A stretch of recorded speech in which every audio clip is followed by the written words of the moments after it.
ओम नमः शिवाय. ಭಾರತ್ ಮಾತಾ ಶಿವಶಕ್ತಿ ಅವತಾರ. ಓಂ. ಪಿತಾಶ್ರೀ ಶಿವ ತಂದೆಯ ನೆನಪಿದೆಯೇ? ಶಿವ ಬಾಬಾರವರ ವಾಣಿ. ಮುರಳಿಯ ದಿನಾಂಕ 8/3/2026. ಬೆಳಗಿನ ತರಗತಿ ರಿವೈಸ್ ಕೋರ್ಸ್ 7/11/2022. ಓಂ ನಮಃ ಶಿವಾಯ. ಸಮಯ ನಿಜವಾಗಲೂ ಕಡಿಮೆ ಇದೆ. ಎವರ್ ರೆಡಿ ಆಗಿರಿ. ತಂದೆಯ ಹತ್ತಿರ ಮಾಡಿದ ಪ್ರತಿಜ್ಞೆಗಳನ್ನು ತಂದೆ ನೆನಪು ಮಾಡಿಸುತ್ತಾ ಈಗ ಅಂತಿಮ ಪರೀಕ್ಷೆಗೋಸ್ಕರ ರೆಡಿಯಾಗುವಂತಹ ಶಿಕ್ಷಣವನ್ನು ಕೊಡುತ್ತಾ ಶಿವಬಾಬಾ ಮಾತನಾಡಿದರು. ಒಳ್ಳೆಯದು. ಇಂದು ಎಲ್ಲಾ ಮಕ್ಕಳು ಬಾಪ್ತಾದಾರವರ ನಿರೀಕ್ಷೆಯಲ್ಲಿ ಕಾಯುತ್ತಾ ಕುಳಿತಿದ್ದೀರಿ.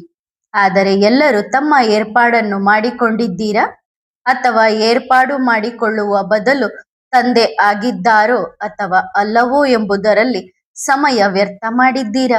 ಇಂದು ಬಾಪ್ತಾದ ಪ್ರತಿಯೊಬ್ಬ ಮಗುವಿನ ಮನಸ್ಸನ್ನು ಅರಿಯುತ್ತಾರೆ. ಮನಸ್ಸಿನಲ್ಲಿ ತಂದೆ ಇದ್ದೇ ಇದ್ದಾರೆ. ತಂದೆಯ ಪ್ರೀತಿಯೂ ಇದೆ. ಆದರೆ ಎಲ್ಲೋ ಒಂದು ಕಡೆ ಮಾಯೆಯು ತನ್ನ ರೂಪವನ್ನು ತೆಗೆದುಕೊಂಡು ಎದುರಿಗೆ ಬಂದು ಬಿಡುತ್ತದೆ. ಏನು ಮತ್ತು ಏಕೆ ಎಂಬ ಉದ್ದನೆಯ ಸರತಿಯ ಸಾಲನ್ನು ತೆಗೆದುಕೊಂಡು ಬರುತ್ತದೆ. ಹೀಗೇಕೆ, ಏನು, ಹೇಗೆ, ಹೀಗೆ ಆಗಬಾರದಿತ್ತು. ಮತ್ತು ಪ್ರಪಂಚದಲ್ಲಿ ಮಾಯೆಯ ಯಾವ ರೂಪವಿದೆ? ಇದು ನನ್ನದು, ಅದು ನನ್ನದು, ಇದೆಲ್ಲವೂ ನನ್ನದು. ಆದರೆ ಬ್ರಾಹ್ಮಣ ಮಕ್ಕಳ ಎದುರಿಗೆ ಮಾಯೆಯ ರೂಪ ಹೇಗಿದೆ? ಬೇರೆ ಬೇರೆಯಾಗಿದೆ. ಲೌಕಿಕ ಪ್ರಪಂಚದಲ್ಲಿ ಅವರ ಪುರುಷಾರ್ಥ, ಅವರ ಭಾವನೆ. ಆದರೆ ಮಕ್ಕಳು ಈಗಲೂ ಸಹ ಏಕೆ, ಏನು ಎಂಬುದರಲ್ಲೇ ತೊಡಗಿದ್ದಾರೆ. ಸಮಯ ಕಡಿಮೆ ಇದೆ. ಪ್ರತಿಯೊಬ್ಬ ಮಗುವು ತಮ್ಮ ಸ್ಥಿತಿಯನ್ನು ಪರೀಕ್ಷಿಸಿಕೊಳ್ಳಿರಿ. ಸ್ಥಿತಿಯನ್ನು ಚೆಕ್ ಮಾಡಿಕೊಳ್ಳಿರಿ. ನಾನು ತಂದೆಯ ನೆನಪಿನಲ್ಲಿ ಎಷ್ಟಿರುತ್ತೇನೆ?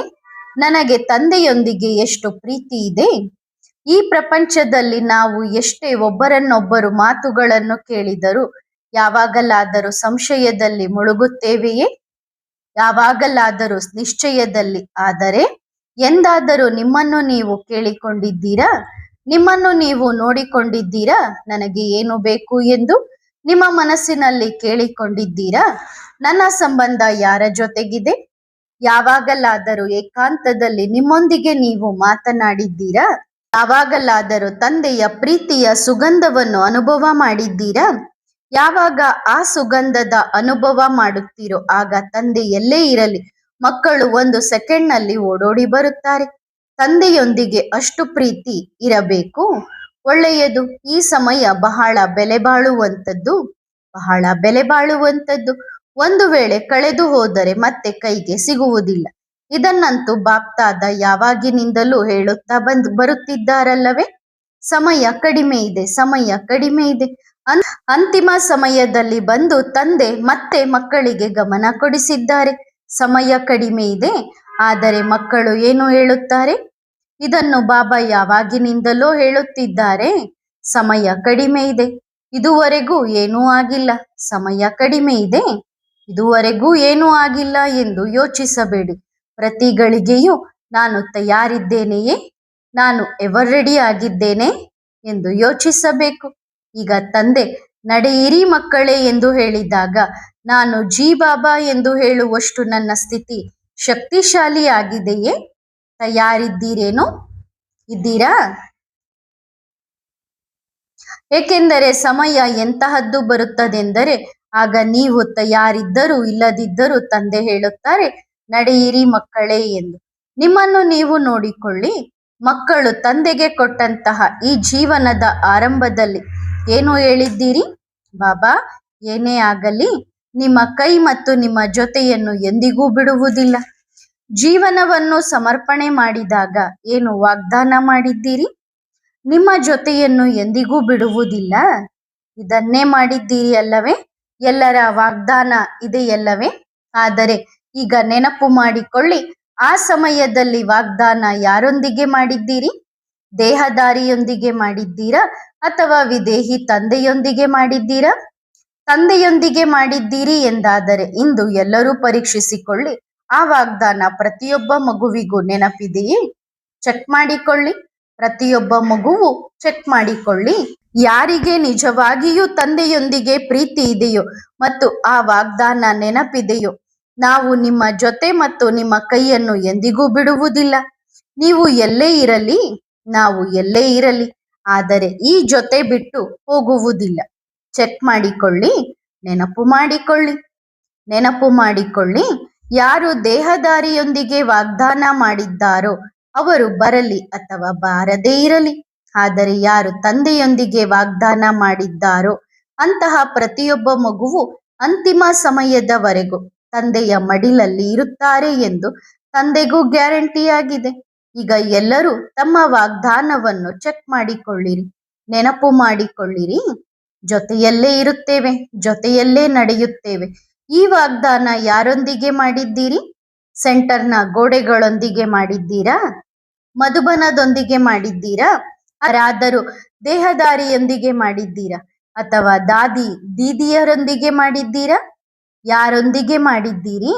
ಇಲ್ಲಿರುವ ಎಲ್ಲ ಕುಮಾರಿಯರು, ಮಾತೆಯರು ಎಲ್ಲರೂ ಯಾರೊಂದಿಗೆ ವಾಗ್ದಾನ ಮಾಡಿದ್ದೀರಿ?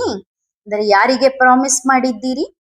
ಎಲ್ಲ ದಾದಿಯರಂತೂ ತಂದೆಯೊಂದಿಗೆ ವಾಗ್ದಾನ ಮಾಡಿದ್ದರು, ನಾವು ಜೊತೆಯಲ್ಲೇ ಇರುತ್ತೇವೆ, ಜೊತೆಯಲ್ಲೇ ನಡೆಯುತ್ತೇವೆ ಎಂದು. ಆದರೆ ತಂದೆ ಇಂದು ಎಲ್ಲರಲ್ಲೂ ಇದನ್ನು ಕೇಳಲು ಬಯಸುತ್ತಾರೆ. ಇಲ್ಲಿ ಕುಳಿತಿರಲಿ ಅಥವಾ ಇಡೀ ವಿಶ್ವದ ಯಾವುದೇ ಮೂಲೆಯಲ್ಲಿ ಕುಳಿತಿರಲಿ, ಈ ವಾಗ್ದಾನ ಯಾರೊಂದಿಗೆ ಮಾಡಿದ್ದೀರಿ? ಯಾವ ಬಾಬಾನೊಂದಿಗೆ ಮಾಡಿದ್ದೀರಿ ಎಂದು ತಂದೆ ಕೇಳುತ್ತಿದ್ದಾರೆ. ಹಾಗಾದರೆ ಎಲ್ಲರಿಗೂ ನೆನಪಿದೆಯೇ? ನೆನಪಿದೆಯೇ? ಬಹಳ ಒಳ್ಳೆಯ ಮಾತು. ಪ್ರತಿಯೊಬ್ಬರೂ ನೆನಪಿಟ್ಟುಕೊಳ್ಳಿ, ಏಕೆಂದರೆ ನೆನಪು ಮರೆಯಬಾರದು. ನೆನಪು ಮರೆತು ಹೋದರೆ ದೊಡ್ಡ ನಷ್ಟಕ್ಕೆ ಒಳಗಾಗಬಹುದು. ಪ್ರತಿಯೊಬ್ಬ ಮಗುವು ತಂದೆಯನ್ನು ನೆನಪು ಮಾಡಿ ಮತ್ತು ತಮ್ಮ ವಾಗ್ದಾನವನ್ನು ನೆನಪು ಮಾಡಿಕೊಳ್ಳಿ, ಏಕೆಂದರೆ ತಂದೆಗೆ ಪ್ರತಿಯೊಬ್ಬ ಮಗುವಿನೊಂದಿಗೆ ಮಾಡಿರುವ ವಾಗ್ದಾನ ನೆನಪಿದೆ. ಕೆಲವೊಂದು ಮಕ್ಕಳು ಹೇಳುತ್ತಾರೆ, ನಡೆಯಿರಿ, ಇಷ್ಟೆಲ್ಲ ಜನ ಬರುತ್ತಿದ್ದಾರೆ ಎಂದರೆ ನಾವು ಸಹ ನೋಡೋಣ ಏನಾಗುತ್ತದೆ, ಏನು ನಡೆಯುತ್ತಿದೆ ಎಂದು. ಯಾವ ಬಾಬನ ಮಿಲನ ನಡೆಯುತ್ತಿದೆ? ನಮ್ಮ ಬಾಬಾ ಆಗಿದ್ದಾರೆಯೇ ಅಥವಾ ಬೇರೆ ಯಾರಾದರೂ ಬಾಬಾ ಆಗಿದ್ದಾರೆಯೇ? ನಡೆಯಿರಿ, ಒಂದು ಸಾರಿ ನೋಡುವುದರಲ್ಲೇನಿದೆ? ಅಷ್ಟು ದೂರದಿಂದ ಎಲ್ಲರೂ ಬರುತ್ತಿರುವಾಗ ನಾವು ಸಹ ಹೋಗೋಣ ಎಂದು ಹೇಳುತ್ತಾರೆ. ಇದು ಕೇವಲ ನೋಡುವ ಸಲುವಾಗಿ ಇದೆ. ನಡೆಯಿರಿ, ಒಳ್ಳೆಯ ಮಾತು, ಹೋಗಿ ಬರೋಣ, ಕನಿಷ್ಠ ಪಕ್ಷ ನೋಡುವುದಕ್ಕಾದರೂ ಬರುತ್ತೀರಲ್ಲ ಎಂದು ತಂದೆ ಹೇಳುತ್ತಾರೆ. ನಂತರ ತಂದೆಗೆ ನೀವು ಬರಲೇ ಇಲ್ಲ, ನಾವಂತೂ ಕಾಯುತ್ತಿದ್ದೆವು, ನೀವು ಆಮಂತ್ರಣವನ್ನೇ ಕೊಡಲಿಲ್ಲ ಎಂದು ಹೇಳುವ ಆಗಿಲ್ಲ ಅಲ್ಲವೇ? ಅಂದ್ರೆ ಆಮೇಲೆ ಬಾಬಾ ನೀನ್ ಕರೀಲಿಲ್ಲ, ನೀನ್ ನಮ್ಮನ್ಗೆ ಆಮಂತ್ರಣ ಕೊಡ್ಲಿಲ್ಲ ಅಂತ ಬಾಬನಿಗೆ ಹೇಳಬಾರ್ದಲ್ಲ. ಬಾಬಾ ನೀವು ಬರುತ್ತಿದ್ದೀರಿ ಎಂದು ಕನಿಷ್ಠ ಪಕ್ಷ ತಿಳಿಸಬೇಕಿತ್ತು. ಇಂದು ತಂದೆಯ ಮೇಲೆ ಬರುವ ಈ ದೂರು ತಂದೆಯ ಮೇಲಿಂದ ಇಳಿದು ಹೋಗಿದೆ. ಆದರೆ ಮಕ್ಕಳು ಏನು ಯೋಚಿಸುತ್ತಾರೆಂದರೆ, ಒಳ್ಳೆಯದು, ಇಷ್ಟು ದೊಡ್ಡ ಸ್ಥಾನವನ್ನು ಹೇಗೆ ಬಿಡಲು ಸಾಧ್ಯ? ಇಷ್ಟು ಚಿಕ್ಕ ಜಾಗದಲ್ಲಿ ಏಕೆ ಬರುತ್ತಾರೆ? ಇಷ್ಟು ಚಿಕ್ಕ ಸ್ಥಾನದಲ್ಲಿ ಏಕೆ? ಈಗ ಮಕ್ಕಳೇ, ನೀವು ಹೀಗೆ ಯೋಚಿಸಿ, ನಿಮ್ಮ ಮಗು ಎಲ್ಲಾದರೂ ಕಳೆದು ಹೋದರೆ ಅಥವಾ ಎಲ್ಲಿಗಾದರೂ ಹೊರಟು ಹೋದರೆ ಅಥವಾ ಎಲ್ಲಾದರೂ ಕುಳಿತು ನಿಮ್ಮನ್ನು ನೆನಪು ಮಾಡಿದರೆ ನೀವೇನು ಮಾಡುತ್ತೀರಿ? ನೀವು ಜಾಗವನ್ನು ನೋಡುತ್ತೀರಾ? ನೀವು ಸ್ಥಾನವನ್ನು ನೋಡುತ್ತೀರಾ? ಇಲ್ಲ, ನನ್ನ ಮಗು ಕುಳಿತಿರುವ ಸ್ಥಾನ ದೊಡ್ಡದೋ ಚಿಕ್ಕದೋ, ನಾನು ಅಲ್ಲಿಗೆ ಹೋಗಲು ಸಾಧ್ಯವಿಲ್ಲ ಎಂದು ನೋಡುತ್ತೀರಾ? ಹಾಗಾದರೆ ತಂದೆಯ ಎದುರಿಗೆ ಈ ಸ್ಥಾನದ ಗೋಡೆ ಏಕೆ? ಏಕೆ? ಈಗ ಪ್ರತಿಯೊಬ್ಬ ಮಗುವು ಪರೀಕ್ಷಿಸಿಕೊಳ್ಳಿರಿ, ತಂದೆಗೆ ಸ್ಥಾನ ಬೇಕೇ? ತಂದೆಗೆ ನೀವು ಬೇಕು, ತಂದೆಗೆ ಮಕ್ಕಳು ಬೇಕು. ಸ್ಥಾನವಂತೂ ಇಡೀ ವಿಶ್ವವೇ ಆಗಿದೆ. ಸ್ಥಾನವನ್ನು ತಂದೆ ಏನು ಮಾಡುತ್ತಾರೆ? ಖಾಲಿ ಸ್ಥಾನದಿಂದ ಏನಾಗುತ್ತದೆ? ಎಲ್ಲಿ ನೀವು ಇದ್ದೀರೋ, ಎಲ್ಲಿ ಮಕ್ಕಳಿದ್ದಾರೋ ಅಲ್ಲಿ ತಂದೆ ಇದ್ದಾರೆ ಮತ್ತು ಸದಾ ಇರುತ್ತಾರೆ. ನೀವು ಪರಮಧಾಮದಲ್ಲಿ ಇದ್ದರೂ ಸಹ ತಂದೆ ಪರಮಧಾಮದಲ್ಲಿ ಇದ್ದಾರೆ. ನೀವು ಭೂಮಿಯ ಮೇಲಿದ್ದರೂ ತಂದೆಯು ಭೂಮಿಯ ಮೇಲಿದ್ದಾರೆ. ನೀವು ಸೂಕ್ಷ್ಮವತನದಲ್ಲಿದ್ದರೂ ತಂದೆಯು ಅಲ್ಲಿಯೇ ಇದ್ದಾರೆ. ನೀವು ಎಲ್ಲಿದ್ದೀರೋ ತಂದೆ ಅಲ್ಲಿದ್ದಾರೆ. ಸದಾ ಕಾಲದಿಂದಲೂ ತಂದೆ ಇದೇ ರೀತಿ ಮಕ್ಕಳ ಹಿಂದೆಯೇ ಇದ್ದಾರೆ. ಮಕ್ಕಳಾದ ನೀವು ಪರಮಧಾಮವನ್ನು ಖಾಲಿ ಮಾಡಿದ ಮೇಲೆ ತಂದೆ ಅಲ್ಲಿ ಏನು ಮಾಡುತ್ತಾರೆ? ಆದರೆ ಈಗ ತಂದೆ ಕರೆದುಕೊಂಡು ಹೋಗಲು ಬಂದಿದ್ದಾರೆ. ಏಕೆಂದರೆ ಇಲ್ಲಿ ಪ್ರತಿಯೊಬ್ಬ ಮಗುವು ಮಣ್ಣಿನಲ್ಲಿ ಹೊರಳಾಡುತ್ತಿದೆ. ಯಾವ ಮಣ್ಣಿನಲ್ಲಿ? ದೇಹಾಭಿಮಾನದ ಮಣ್ಣಿನಲ್ಲಿ. ಮತ್ತು ಮಣ್ಣಿನಲ್ಲಿ ಹೊರಳಾಡಿದಾಗ ಮಕ್ಕಳು ಏನು ಮಾಡುತ್ತಾರೆ? ಅಳುತ್ತಾರೆ ಅಲ್ಲವೇ? ಯಾವಾಗ ಮಗು ಹೊರಗಡೆ ಆಟವಾಡಲು ಹೋಗುತ್ತದೆಯೋ ಆಗ ಯಾರಾದರೂ ಅದಕ್ಕೆ ಹೊಡೆದರೆ ಬಡಿದರೆ ನೀವು ಓಡೋಡಿ ಬರುತ್ತೀರಿ. ನನ್ನ ಮಗು ಎಲ್ಲೋ ಅಳುತ್ತಾ ಕುಳಿತಿದೆ ಎಂಬ ಧ್ವನಿ ನಿಮಗೆ ತಕ್ಷಣ ಕೇಳಿಸುತ್ತದೆ. ನಿಮಗೆ ನಿಮ್ಮ ಮಗುವಿನ ಅಳುವಿನ ಧ್ವನಿಯು ಕೇಳಿಸುತ್ತದೆ ಮತ್ತು ಆ ಅಳುವಿನ ಧ್ವನಿಯನ್ನು ನೀವು ಗುರುತಿಸುತ್ತೀರಿ. ಅಷ್ಟು ಶಕ್ತಿ ಇದೆ ಅಲ್ಲವೇ? ಅಷ್ಟು ಪ್ರೀತಿ ಇದೆ ಅಲ್ಲವೇ? ಹಾಗಾದರೆ ತಂದೆ ಮಕ್ಕಳ ಅಳುವಿನ ಧ್ವನಿಯನ್ನು ಗುರುತಿಸುವುದಿಲ್ಲವೇ? ಮಾಯೆಯು ಅರ್ಧಕಲ್ಪದಿಂದ ಬಹಳಷ್ಟು ಪೆಟ್ಟು ಕೊಟ್ಟಿದೆ. ಆಗ ಅಳುತ್ತಾ ಏನು ಮಾಡುತ್ತೀರಿ? ತಂದೆಯನ್ನು ಕರೆಯುತ್ತೀರಿ, ಬಾಬಾ ನೀವು ಬನ್ನಿರಿ, ನೀವು ಬನ್ನಿರಿ. ಆದ್ದರಿಂದ ಪ್ರತಿಯೊಬ್ಬ ಮಗುವು ಇದನ್ನು ಪರೀಕ್ಷಿಸಿಕೊಳ್ಳಿರಿ. ಪ್ರತಿಯೊಬ್ಬರ ಮನಸ್ಸಿನಲ್ಲಿ ತಂದೆಯೊಂದಿಗೆ ಪ್ರೀತಿ ಇದೆಯೇ? ತಂದೆಯ ಬಗ್ಗೆ ಗೌರವ, ಅಷ್ಟು ಪ್ರೀತಿ ಇದೆಯೇ?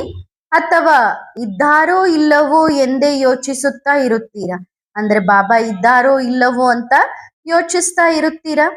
ಆದ್ದರಿಂದ ಪ್ರತಿಯೊಬ್ಬರು ತಮ್ಮನ್ನು ತಾವು ಪರೀಕ್ಷಿಸಿಕೊಳ್ಳಿರಿ. ಸರಿ ತಾನೆ? ಮತ್ತೆ ಸಿಗೋಣ.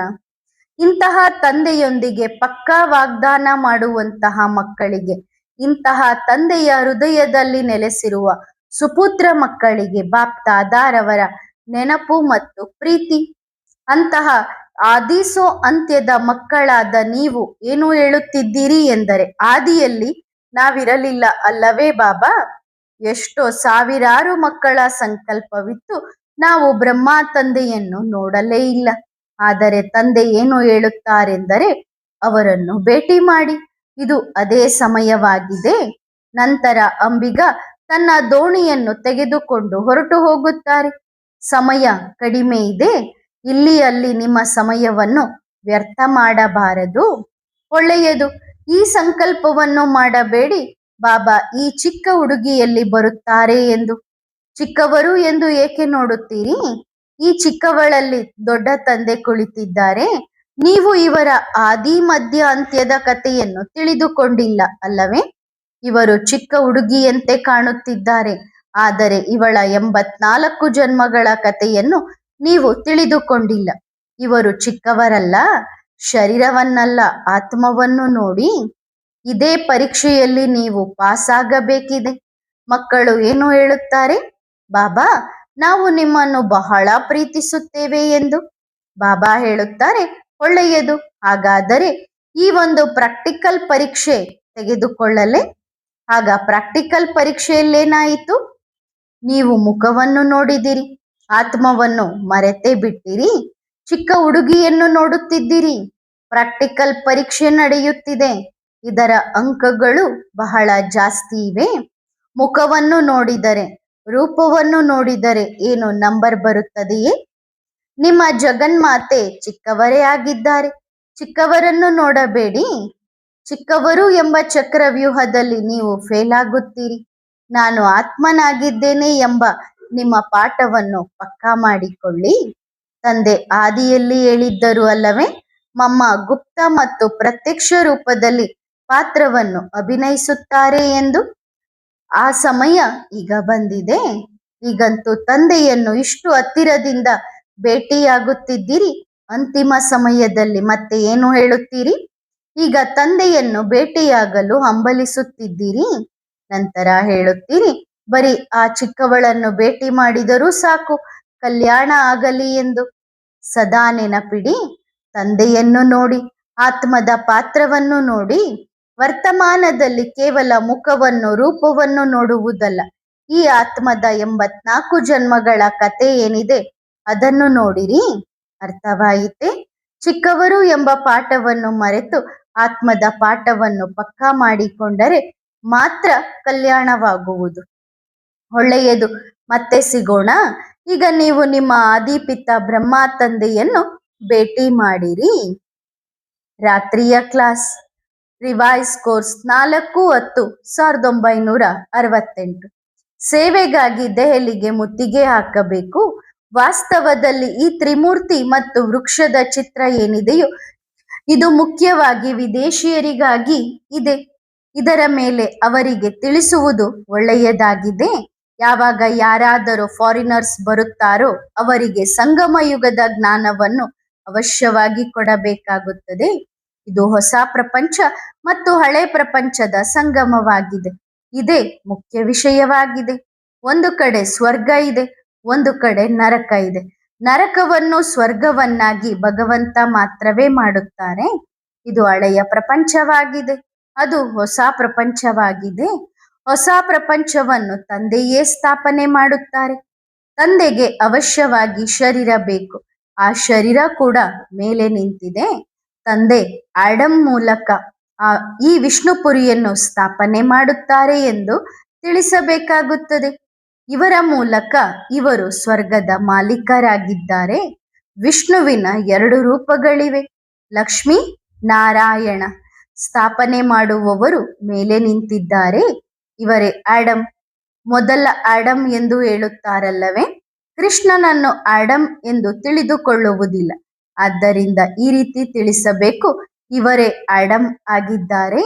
ಇವರು ಸ್ವರ್ಗದ ಮಾಲೀಕರಾಗಿದ್ದಾರೆ. ಯಾರು ಮತ್ತೆ 84 ಜನ್ಮಗಳ ನಂತರ ಈ ಆಡಮ್ ಆಗುತ್ತಾರೆಯೋ, ತಂದೆ ಈ ಆಡಮ್ನ ರಥವನ್ನು ತೆಗೆದುಕೊಳ್ಳುತ್ತಾರೆ. ಮಕ್ಕಳು ತಿಳಿಸುತ್ತಿರಬಹುದು, ಮೊಟ್ಟ ಮೊದಲು ಈ ಲಕ್ಷ್ಮೀ ನಾರಾಯಣರಿದ್ದಾರೆ, ನಂತರ ರಾಮ, ನಂತರ ಬೇರೆ ಬೇರೆ ಧರ್ಮಗಳಿವೆ. ಈಗ ಸಂಗಮ ಯುಗವಾಗಿದೆ. ಗಾಡ್ ಫಾದರ್ ಎಲ್ಲರನ್ನು ಮುಕ್ತರನ್ನಾಗಿ ಮಾಡಿ ಗೈಡ್ ಆಗಿ ಮನೆಗೆ ಕರೆದುಕೊಂಡು ಹೋಗುತ್ತಾರೆ. ಇವರು ಸ್ವರ್ಗದ ಸ್ಥಾಪನೆ ಮಾಡುತ್ತಾರೆ. ಇದನ್ನು ತಿಳಿಸಬಹುದು. ಅವುವಿನಲ್ಲಿಯೇ ಸ್ವರ್ಗದ ನೆನಪಿನ ಚಿಹ್ನೆ ಇದೆ.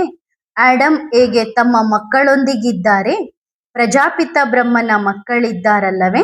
ಸ್ವರ್ಗದ ಸ್ಥಾಪನೆ ಮಾಡುವುದಕ್ಕಾಗಿ ಪ್ರಾಚೀನ ಭಾರತದ ಯೋಗವನ್ನು ಕಲಿಯುತ್ತಿದ್ದಾರೆ. ಆದ್ದರಿಂದ ಅವರಿಗೆ ತಿಳಿಸಬೇಕಾಗುತ್ತದೆ, ತಂದೆ ಆಡಮ್ನ ತನುವಿನಲ್ಲಿ ಬರುತ್ತಾರೆ, ಇಡೀ ವಿಶ್ವದ ಸದ್ಗತಿ ಮಾಡುತ್ತಾರೆ.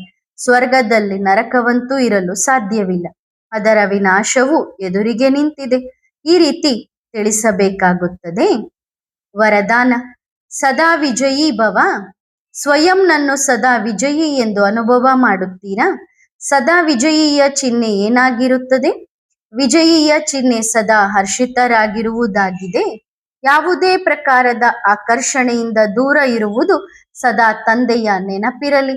ಅದೇ ಆಕರ್ಷಣೆಯಲ್ಲಿ ಆಕರ್ಷಿತರಾಗಿರಿ. ಆಗ ಬೇರೆ ಯಾವುದೇ ಆಕರ್ಷಿಸಲು ಸಾಧ್ಯವಿಲ್ಲ. ಮತ್ತು ಯಾರು ಸದಾ ತಂದೆಯ ನೆನಪಿನ ಛತ್ರಛಾಯೆಯ ಕೆಳಗೆ ಇರುತ್ತಾರೆಯೋ ಅವರು ಎಂದಿಗೂ ಸೋಲಲು ಸಾಧ್ಯವಿಲ್ಲ. ಅವರು ಸದಾ ವಿಜಯಿಯಾಗಿರುತ್ತಾರೆ. ಒಳ್ಳೆಯದು. ಓಂ ನಮಃ ಶಿವಾಯ.